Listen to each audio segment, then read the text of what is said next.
প্রশ্ন হলো, এক ব্যক্তি হারিয়ে গিয়েছিলেন, তাকে আর খুঁজে পাওয়া যাচ্ছিল না। সবাই ভেবেছে লোকটি মারা গেছে। আহ, তার স্ত্রী কয়েক বছর অপেক্ষা করে অন্যত্র বিয়ে করেন। এর 18 বছর পর লোকটি ফিরে আসে। এখন তার স্ত্রীর বৈবাহিক অবস্থা কি? কেউ যদি নিরুদ্দেশ হয় তাহলে তাকে কত বছর পর স্ত্রী অন্যত্র বিয়ে করতে পারে, এবং বিয়ের প্রক্রিয়ায় বা কী হবে?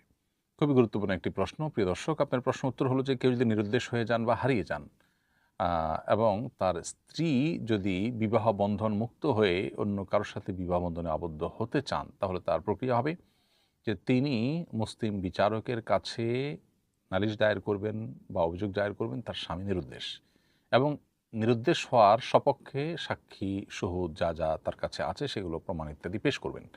মুসলিম বিচারক শরিয়ার নিয়মের আলোকে, নির্দেশনার আলোকে, বিধান অনুযায়ী তিনি সেই লোককে খুঁজে বের করার জন্য বিজ্ঞপ্তি জারি করা, ঘোষণা দেওয়া, এটার উদ্যোগ নেবে। আদালত সেই কাজটা করার পর ও যদি তার কোনো খোঁজ খবর না পাওয়া যায়, তাহলে সেক্ষেত্রে স্ত্রীকে 4 বছর অপেক্ষা করার নির্দেশ দিবেন। 4 বছর অপেক্ষা করার পর যদি কোনোভাবে পাওয়া না যায়, তারপর স্ত্রীকে মুক্ত ঘোষণা করবে এবং স্বামীকে মৃত ঘোষণা করবেন আদালত।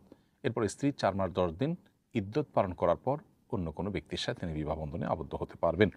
আর যদি স্ত্রীর ভরণ পোষণ দেওয়ার মতো কোনো ব্যক্তি না থাকে এবং তার জীবন বাঁচানোটাই দায় হয়, অথবা তার ব্যভিচারে লিপ্ত হওয়ার আশঙ্কা থাকে, এরকম জটিল অবস্থা থাকে, নিরুদ্দেশ ব্যক্তি, তার স্বামী যিনি, তার ওরকম পর্যাপ্ত সম্পদ না থাকে যে 4 বছর স্ত্রী জীবিকা নির্বাহ করতে পারেন, এরকম পরিস্থিতি যদি হয়, তাহলে সেক্ষেত্রে বিচারক তাকে তৎক্ষণাৎ বিবাহ বিচ্ছেদের নির্দেশ দিতে পারেন। 1 বছর অতিক্রম হলে তারপরে তৎক্ষণাৎ বিবাহ নির্দেশ দিতে পারেন এবং এরপর তিনি অন্যত্র বিয়ে করতে পারেন। কিন্তু সর্বাবস্থায় তার স্বামী যদি তিনি তালাকের পরে বিবাহ বন্ধনে আবদ্ধ হবেন এবং তার পূর্বের স্বামী যদি কখনো ফেরত আসেন, তাহলে তার পরবর্তী বিয়েটা অটোমেটিক ভেঙে যাবে এবং তিনি প্রথম স্বামীর স্ত্রী হিসেবে গণ্য হবেন।